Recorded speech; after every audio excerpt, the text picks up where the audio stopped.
দেখো স্নান করে একদম ফ্রেশ হয়ে গেছি। তো ভাবলাম একবার পুজোটাও দিইনি, সকাল সকাল সমস্ত কাজ কমপ্লিট হয়ে গেছে, স্নানও করে ফ্রেশ হয়ে গেছি। তো চলেও আসলাম পুজো দিতে। তা আসো পুজো দেবো এখন, আর তোমাদের সাথে সেগুলোই শেয়ার করবো। আর আমাদের মন্দির তো তোমরা আগেই দেখেছো, অনেক বলে আগে আমি নিয়ে আসি। আমাদের মন্দির আছে বাড়িতে, হরিচাঁদ ঠাকুরের মন্দির। তো পুজো দিয়েই সেখানে আমি দেই, মা দেই, মাই বেশি দেয়, আমি খুব কমই দেই, সময় পেলে দিই। আর চলো এখন মন্দিরে যাওয়া যাক আর পুজোটা দিই।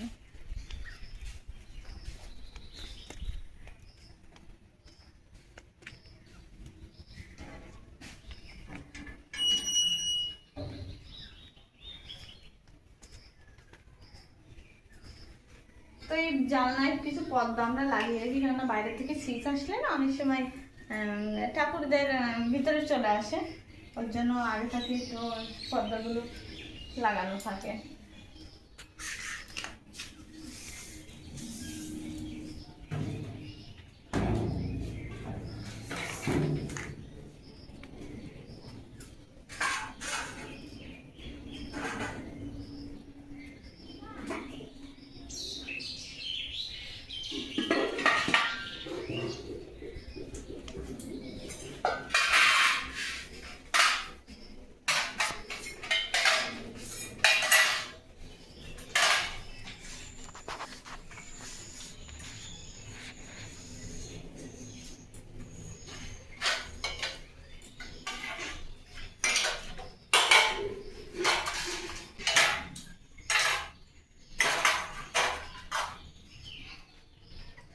তো সব বাসন তো এক জায়গায় করা হয়ে গেছে, এখন ঠাকুরঘরটাকে ভালো করে ঝাড় দিয়ে নেবো চারিপাশটা।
দেখো ঈশা ফুল নিয়ে আসছে, না আমি ধুয়ে নেবানি।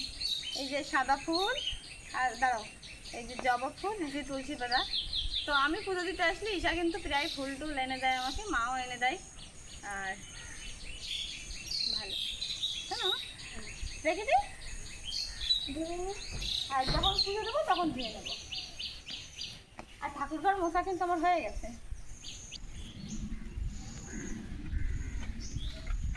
পুজোর থালা বাসন কিন্তু সবই আমার ধোয়া হয়ে গেছে।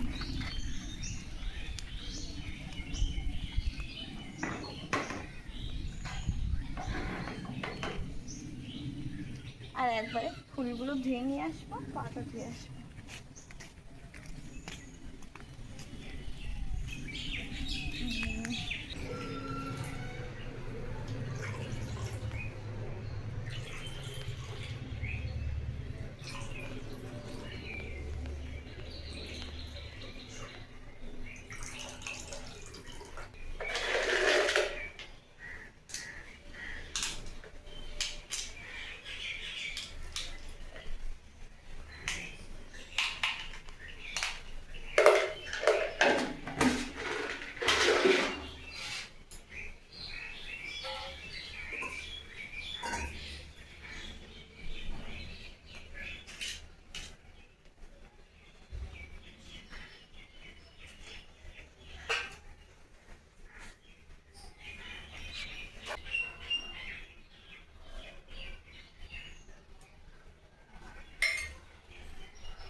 দেখো ঠাকুর ঘরের পুজো কিন্তু আমার দেওয়া হয়ে গেছে, তোমরা একটু দেখে নাও কত সুন্দর লাগছে। দেখো ভগবানকে সব প্লেটে প্লেটে প্রসাদ ফুল পাতা দিয়ে পুজো দিয়েছি, খুব সুন্দর লাগছে দেখতে।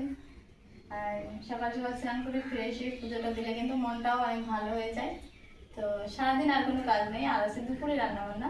যাই হোক না কেন ঠাকুর ঘরে এখন এসেছি, ভগবান যেন সবার মঙ্গল করে, ভালো লাগে এই প্রার্থনা করি সবার জন্য।